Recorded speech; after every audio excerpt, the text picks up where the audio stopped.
है तो आपने समझ लिया, देख लिया, और हमारे साथ हमारी ये खुशकिस्मती है कि वीडियो कॉन्फ्रेंसिंग के माध्यम से केंद्रीय रेल मंत्री श्री सुरेश प्रभु जी हमारे साथ इस समय जुड़ रहे हैं। मैं आग्रह करूंगी राहुल करार जी से कि वो पहले 2 शब्द कहें और उसके बाद हम सुरेश प्रभु जी को सुनेंगे। I hope Honorable Minister can see me. Uh, Sir, you may recollect, is it connected? That you came for the School of Government couple of times and you appreciated this thought of School of Government, the first school of the country to develop the future politicians, and you have taken almost 4 to 5 sessions with the previous batches. And I must tell you, the complete audience here, that Honorable Minister himself, last 3-4 days he was very keen. And he was really expecting that he will come personally. But because of a lot of engagements, you all know that he is a rail mantri for the government of India, so he's busy scheduled. But he himself, he said, I want to come and I want to address at least from the video conferencing with the students who are gathering from different parts of the country. I welcome you, sir. Please, we are very keen. Last 2 days, very wonderfully, this is the 3rd day. A lot of speakers have participated. Some 6 Vidhan Sabha speakers have participated. Some union ministers and various other people have participated from different walks of life. And students are very, very attentive. They are showing really their hardship, commitment, and they are really enjoying all the sessions, and in a very healthy, beautiful manner, democratic manner, all are participating in this endeavor.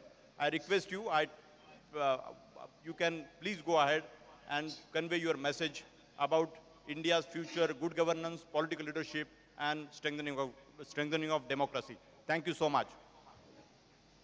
तो तालियों की गड़गड़ाहट के साथ स्वागत करेंगे माननीय rail मंत्री सुरेश प्रभु जी का। सुरेश जी, आप इस समय अब आप हमसे मुखातिब हैं, आप शुरू कर सकते हैं, हमें संबोधित करना शुरू कर सकते हैं। सुरेश प्रभु जी। So, good afternoon, friends, and also I congratulate the MIT School for organizing this 6th edition of Bharatiya Chhatra Sansad, which is like a parliament which is going to deliberate about the aspirations, about the challenges, about opportunities that the world is facing from the perspective of those who have a much bigger stake in the future, being youth, at the same time may not be having enough say in the matter. But what happens to this forum of parliament, I think you will be heard, and I'm sure in the course of next few years, will not only be heard, but you'll be playing an important role in shaping the destiny of this big planet. Very interestingly, you are discussing now about globalization, whether it is necessary evil. I think the very fact that we are calling it evil means there are still some big doubts in your mind, or at the same time, you feel that it is not as good as it should be, but at the same time, you have no choice. So I don't know whether we have really come to this conclusion that it is an evil, and if it is an evil, you also come to the conclusion that it is necessary evil. That means you have no other choice but to live with it. But has been a reality for a long time. I mean, you can talk about globalization in many contexts. You could think about globalization in terms of markets, which has happened largely because of WTO, when there is more or less a seamless market for manufactured goods. There is a not yet opened up markets for agriculture, not yet open market for services, and therefore there has already been a divide between the countries who have a potential exporting capabilities, who benefit from this process, and the consuming countries who import goods are always at the receiving end. So therefore, this is one challenge that we are facing. But in many other ways, the globalization has been reality for a much longer period. We have financial markets, in a way they are also integrated. Currency is something which always keeps fluctuating, depending not necessarily because of the intrinsic strength of your own domestic currency, but because of the effect that it faces because of several challenges that happen overseas. A good example is today the Indian stock markets go down for no fault of the India's intrinsic strength. It happens because of China is not doing well. Now people wonder what has the China to do with the domestic market in India? Same way, if Federal Reserve, which is equivalent of Reserve Bank of India in India, decides to increase or decrease the rate, automatically the whole world reacts to it. So it is interestingly what happens in one part of the world affects the other in no other way than through this process, because we are all the way integrated already. So financial markets, in a way, particularly the currencies, are in a way related to one another. The trade, which is also in a substantial way, is integrated thanks to WTO. We already have another globalization issue, which we know are challenge, but we welcome. And that is related to climate change. See, when we talk about in WTO forum, we may have some other issues. But when we meet in climate change negotiation, everybody feels that we must have a global agreement. So globalization cannot be seen in piecemeal basis. When we talk about globalization, necessary evil, I don't know whether you mean globalization only in terms of financial market, but if there is no globalization in terms of understanding each other better, coming together, how would you really go to work on that? So climate change is something which is threatening the humanity, the biological life, the planet in a very substantial way.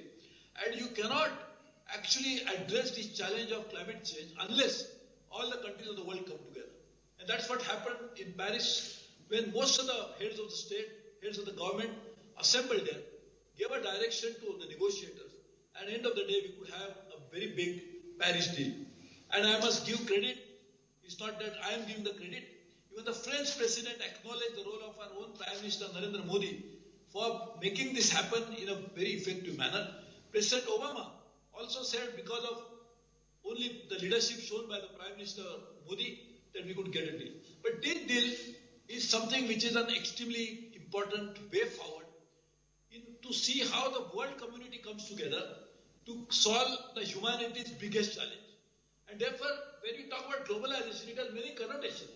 One cannot be singled out from other. Again, if you look at it, the United Nations, which is a body of all the states, which actually tries to resolve the global problems, and now United Nations has really branched off into many areas. There are arms of United Nations called WHO, which deals with health. UNICEF deals with child issues. There are ILO, which deals with labor issues. There are WMO, which deals with meteorological issues. So there are many organs, many branches of United Nations which deal with many issues. Why we think that United Nations must play a role into this? Because we realize that United Nations is a body of all the states, and many of these issues like weather forecasting, which WMO does, or the labor practices that we must follow globally, or the child, which part of the world she or he is born, irrespective of the color of her skin, irrespective of the race that belongs to, child has a rights, women have rights, and therefore we realize that we really need to come out with global issues, and therefore we need to address them properly. Recently, by replacing the Millennium Development Goals, which were decided 16 years ago, we came out with a new Sustainable Development Goals. Why we could get to this Sustainable Development Goal? It's only because of the global community could come together. So therefore, I am sure when we talk about globalization and using this terminology as necessary evil, not everything is evil. We should try to understand the importance of globalization and importance of these global institutions to work together to make it happen. Now, globalization of a different kind, which normally is associated with markets, which is associated with movement of goods, is always one of the big challenges of the world. I don't know any country in the world which could say that globalization is welcome. Any country in the world which is exporting will be very happy with globalization because that opens the market for that country to other places. The importing country always has reservation. Even if you go to the United States, the Steel Workers Union, which is one of the strongest unions in the United States, is opposed to globalization on the ground that because of the steel industry in the United States faced several challenges. China probably is the only country which joined WTO very late. This is one of the earliest entrant to WTO family. Is the country which probably is the single most beneficiary of WTO and globalization per se. Because China has become the largest exporter in the world. China became largest manufacturer of the world and in the process acquired a nickname of the manufacturing hub of the world. And therefore they could do this only because of this possibility of globalization, helping them to achieve this goal. So China benefited. All other countries which were at the receiving end because China exported cheap goods, China exported goods in a big quantity, faced the challenge. So everywhere you will see there are winners, there are gainers. But overall, people like to look at it, has the global community as a whole has benefited. In fact, there has been an unprecedented growth in the global trade, particularly in the last 3 decades, very substantial, particularly till 2008. 2008 was a turning point where the whole world really changed the course. But till that time, the world economy expanded enormously, unprecedented rate of growth recorded any time in world's economic history. And that could happen thanks to globalization. But that doesn't mean that globe as a whole has benefited, means individual country has benefited. And that's why there are winners, there are losers. Now, if you go by this title of your talk, is it necessary evil? So if you accept it as a reality, then what is that we should do? As a country, like developing country like India, or countries in Africa, countries in Latin America, some countries in South Asia, I think we should try to find out how we could benefit from this process of globalization, particularly in terms of exporting more to other countries. And the only way we can do that is by investing hugely into research and development. Try to make your country very competitive. Try to improve your rating of ease of doing business. Try to make sure that the efficiency of operation comes in. But most importantly, no country can be winner if you are not productive. That is true for a small organization. It is true for a large organization. It is true for a country. If you are not competitive, if you are not productive, you can never win even in domestic markets or global markets. So the best way to face this challenge of globalization is, in my opinion, how do you make sure that you become competitive, productive, and create a comparative advantage over your other countries. India, for example, had a great advantage. Once upon a time, used to be known as Manchester of the East. We are producing large number of textiles. We had one of the largest textile businesses in this part of the world. Unfortunately, that comparative advantage we had because we also produce cotton, we had trained manpower, we had a huge market because when you produce something like this, it could be consumed in India itself with such a large population. We lost out only because we forgot to be competitive. We didn't realize the importance of being productive. So to gain back what we lost, we need to understand why we lost out to begin with. So this whole process, I need to leave, so I will be very brief in saying, is a challenge of addressing this issue is not to accept, and therefore I think the organizers have put it in this particular way, is a necessary evil because there is no choice, it seems to be so. So converting evil and not calling it devil, but making it into something which is going to be worthwhile, helping the people, we must find out, each country must prepare a proper blueprint of understanding what is that our comparative advantage is, how do we become productive, competitive, and in terms of making sure that we can progress despite the challenges that we face in the world, and therefore we can move forward. So this is a great turning point for the world history. Till 2008, everybody was thinking that world economy was going to grow in one direction. 2008 was a wake-up call. People started realizing that every country is going to face roadblocks. Till that time, from 2008 till almost last year, everybody was thinking, okay, rest of the world is facing challenges, but China is going to grow constantly. But China is again facing certain very big question marks on the growth pattern. China's growth, which is recorded in the last quarter, is the lowest ever recorded in the last 25 years. So therefore, China is also slowing down. India is the only country which is growing at a highest pace in the world. So we have a great opportunity. I look forward to this parliament debating about how India can make best use of this, for which our government has come out with many programs. Make in India, Digital India, improving ease of doing business. First time we have moved 12 points the ladder. There's a great opportunity for India because we also have a huge trained manpower to convert them into better manpower. We are doing skilling India. We have already got a big boost to manufacturing India. Railway itself has accorded contracts for 40,000 crores in the last few months. That will mean all will be made in India. The big high-speed railway project in India, almost 1 lakh crore, all of that 85% will be made in India. So we are trying to do that. We are also trying to digital India, so railways particularly. We are taking a number of initiatives to use digital platforms to reach out to the people. whether it is providing high-speed free Wi-Fi, whether it is providing facilities to passengers to get in touch with us on a real-time basis through Twitter. This has never happened anywhere in the world.